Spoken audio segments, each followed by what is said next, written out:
नमस्ते अन्यगा सम्पूर्ण साथीहरुमा हार्दिक स्वागत प्रकट गर्न चाहन्छु।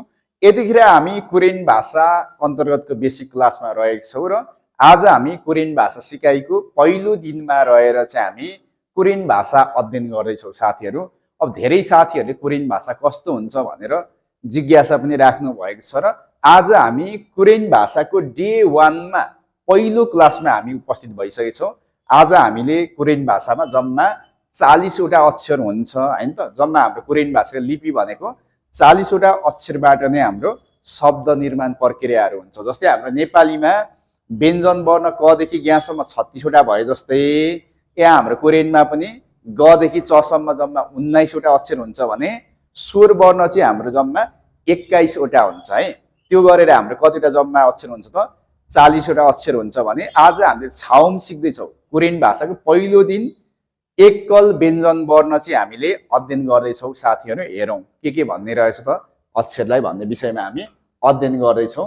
अब यहाँनिर हेरौं यो अक्षरलाई हामीले सुरुमा यो अक्षर छ यसलाई के भन्छ त हामीले ग भन्ने अक्षरको साउन्ड उच्चारण गर्छौं। यसलाई के भन्छ त हामीले ग भन्छौं भने यहाँ देख्न सक्नुहुन्छ दोस्रोमा यो अक्षरलाई के भन्छौं त न भनेर हामीले न साउन्डको के गर्छौं त हामीले उच्चारण गर्छौं भने यहाँनिर देख्न सक्नुहुन्छ तपाईहरुले यो अक्षरलाई के भन्छ त द भन्ने साउन्डको यो अक्षरलाई द भनेर उच्चारण गर्छौं भने सुरुको अक्षर हाम्रो के छ त ग न द। अब के भन्नु पर्छ हजुरहरुले ग न द हो।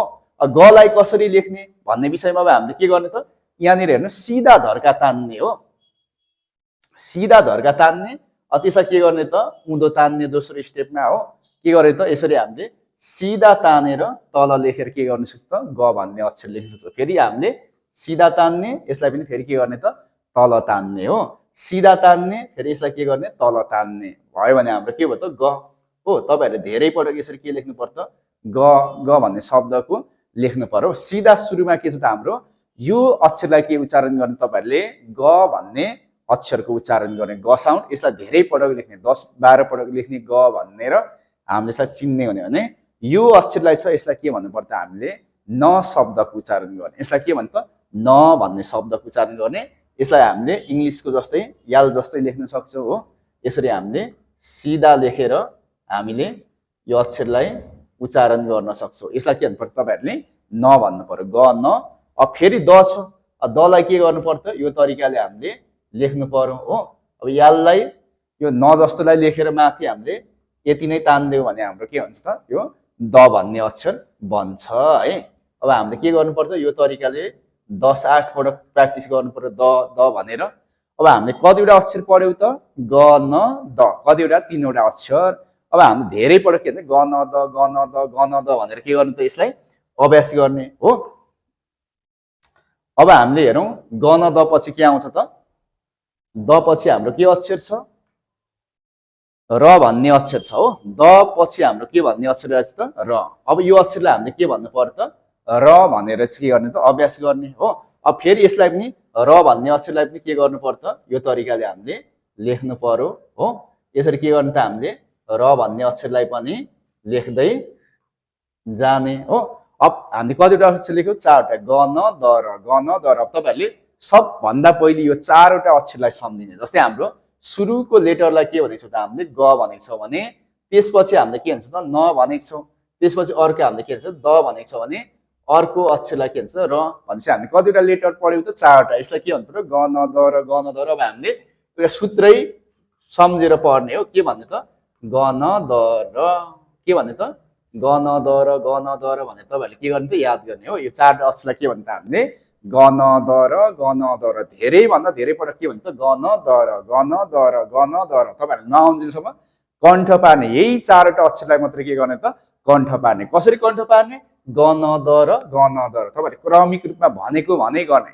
जति पटकसम्म हामीलाई आउँदैन त्यति पटकसम्म हामीले के शब्द उच्चारण गर्ने भन्दाखेरि ग न द र ग न द र ग न द र। तपाईहरुले क्रमिक रूपमा के भन्ने त ग न द र ग न द र भन्ने के गर्ने त शब्दको चाहिँ उच्चारण गर्ने हो।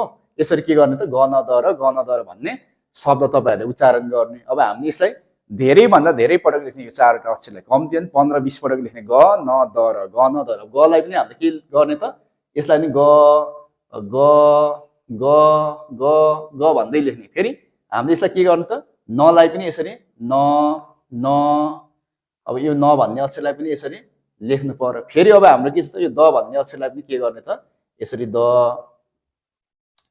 द अब द भन्दै के गर्ने त लेख्ने। फेरि रलाई पनि के गर्ने त र भन्दै हामीले लेखेर प्र्याक्टिस गर्ने। तपाईँहरूले यो चारवटा अक्षरलाई सम्झिनु पर्यो। के भनेर सम्झिनु त ग न द र भनेर के गर्ने त यसलाई आउने बनाउनु। फेरि अब अरू अक्षरहरू हाम्रो फेरि हाम्रो के छ त म भन्ने अक्षर छ हो। अब म भन्ने अक्षर छ। अब यहाँनिर हेर्न सक्नुहुन्छ यो अक्षरलाई के भन्नु पर्यो त म भन्नु पर्यो है। अब हामीले के भन्ने त यो अक्षरलाई म भनेर उच्चारण गर्ने हो। यो अक्षरलाई के भन्ने त हामीले म साउन्डको उच्चारण गर्ने। यसलाई के भन्छ म। अब यसलाई पनि हामीले चार पार्टी अक्षर छ यसलाई यसरी लेख्ने म हैन त म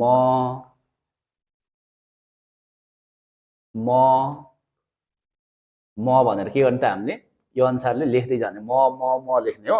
अब त्यसपछि हाम्रो के छ त ब भन्ने अक्षर छ। अब बलाई पनि के गर्ने त यसरी लेख्ने ब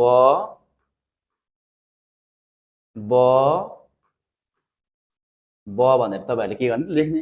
अब म पछि हाम्रो यो अक्षरको नाम के रहेछ त ब भन्ने अक्षर रहेछ। बलाई पनि ब भनेर तपाईहरुले नचिनुन्जेलसम्म के गर्ने त लेखे गर्ने। अब त्यसपछि हामीले के म ब अब के छ त स भन्ने अक्षर छ। अब यसलाई के भन्नु पर्छ स भन्ने अक्षरको के गर्ने त उच्चारण गर्ने। हामीले यसलाई के गर्ने त स के उच्चारण गर्ने त स भन्ने शब्दको चाहिँ के गर्ने त हामीले उच्चारण गर्ने। अब यसलाई पनि हामीले के भन्नु पर्छ स हो। यो अनुसार के लेख्ने स लेखे गर्ने हामीले यसलाई स भन्ने अक्षर लेख्ने। अब हाम्रो यो गोलो अक्षर देख्न सक्छौँ हैन त। यसलाई के भन्नु पर्छ हामीले अ भन्नु पर्यो। कोरियन भाषामा के भन्ने त अ भन्ने शब्दको उच्चारण गर्ने। अब यसलाई के भन्ने त ल हेर्नुस् त हामीले अब यसलाई के भन्ने अ यसलाई के भन्ने त अ भन्ने अक्षरको के गर्ने त उच्चारण गर्ने है। यसलाई के गर्ने त अ। अब म ब स यसलाई के उच्चारण गर्ने अ। अब फाच्छिमको रूपमा पछि हाम्रो तलमुनि झुन्नेर आयो भने यो शब्दलाई हामीले न भन्ने साउन्ड पनि उच्चारण गर्छौँ।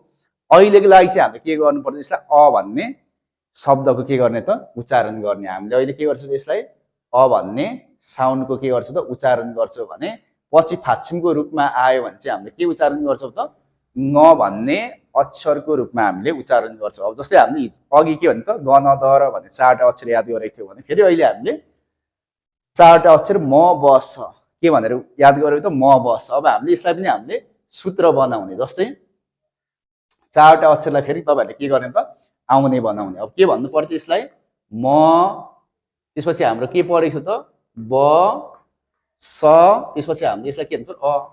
अब म ब स र अ भन्ने अक्षरको के उच्चारण गर्ने। अब हामीले के भन्नु म ब स अ के भन्ने त्यसलाई म ब स अ भनेर हामीले यो साउन्डको उच्चारण गर्ने हो। म ब स अ म ब स अ भनेर धेरै पटक तपाईहरुले के गर्ने त यसलाई प्र्याक्टिस गर्ने। अब यसलाई के भन्ने त म भन्ने। यसलाई के भन्ने म यसलाई के भन्ने त ब यसलाई स यो अक्षरलाई के भन्ने त अ हो। यसलाई के भन्ने म ल भन्नुस् त म यसलाई के भन्ने ब यो अक्षरलाई के भन्ने स यसलाई के भन्ने अ। यो तरिकाले के गर्ने त हामीले अभ्यास गर्ने। अब त्यसपछि हेरौँ अब हाम्रो यहाँनिर देख्न सक्नुहुन्छ यो अक्षरलाई हामीले के भन्नु पर्यो त ज भन्ने अक्षरको उच्चारण गर्न सक्छौँ है। ल यहाँ हेर्नुहोस् त अब यसलाई के भन्नु पर्यो त ज भन्ने अक्षरको उच्चारण गर्ने हो। अब हामीले यसलाई के गर्नु त लेख्ने पनि यसलाई के भन्नु पर्यो त ज ज ज ज ज साउन्डको के गर्ने त हामीले उच्चारण गर्ने। यसलाई के लेख्ने त ज अक्षरको चाहिँ हामीले उच्चारण गर्नुपर्ने हुन्छ भने अब यहाँनिर देख्न सक्नुहुन्छ यो अक्षरलाई हामीले के भन्छ छ भन्ने अक्षरको उच्चारण गर्छौँ भने यसलाई के भन्नु पर्छ हामीले छ। अब जको माथि यो लेखिसकेपछि हाम्रो के हुन्छ त छ हो। यसलाई के भन्नु पर्छ छ छ छ छ छ भन्ने के गर्ने त अक्षरको उच्चारण गर्ने हो।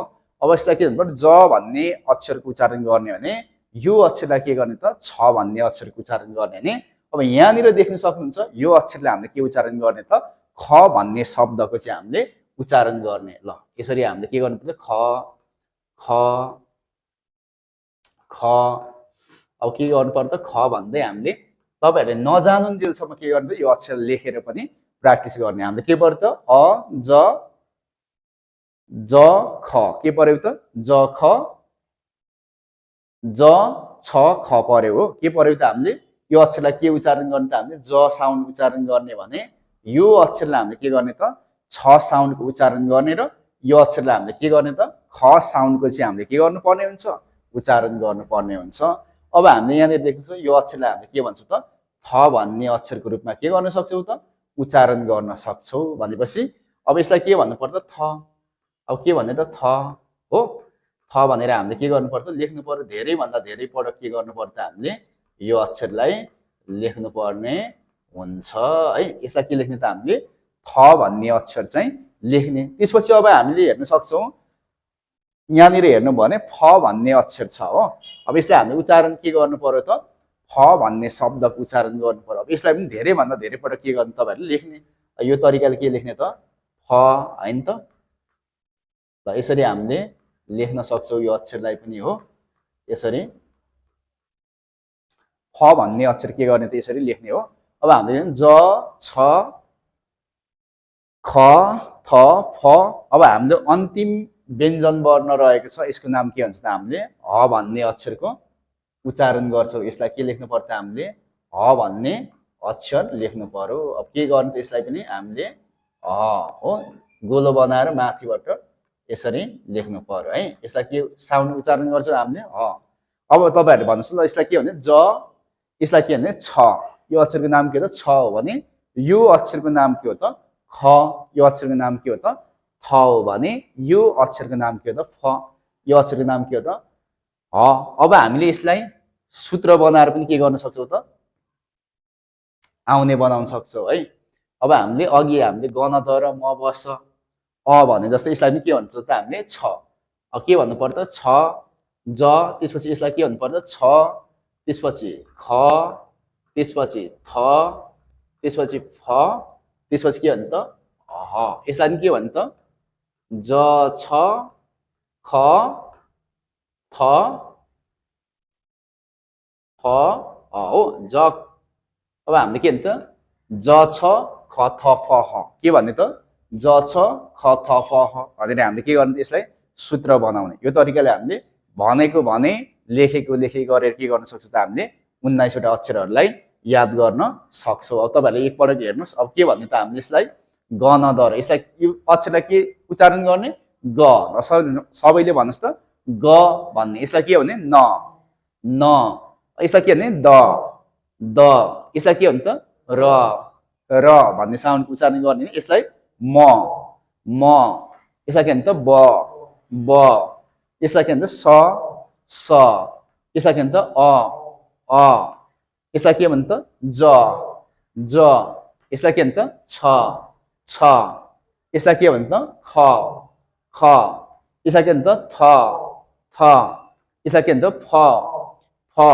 यसलाई के भन्छ त ह यो तरिकाले के गर्न सक्नुहुन्छ तपाईहरुले अभ्यास गर्न सक्नुहुन्छ अब यसलाई धेरै भन्दा धेरै पटक के गर्ने त तपाईहरुले घरमा लेख्ने यो 14 वटा अक्षरलाई तपाईहरुले के भन्छ गन द र म बस अज छ क थ फ के भन्छ त गन द र म बस अज छ क थ फ गन द र म बस अज छ क थ फ भनेर के गर्ने त धेरै भन्दा धेरै पटक चाहिँ के गर्ने त हामीले लेखेर कापीमा हुन्छ नि हैन लेखेर अभ्यास गरेर के गर्ने तपाईहरुले आउने बनाउने है ल यसरी चाहिँ हामीले अध्ययन गर्नुपर्ने भयो है।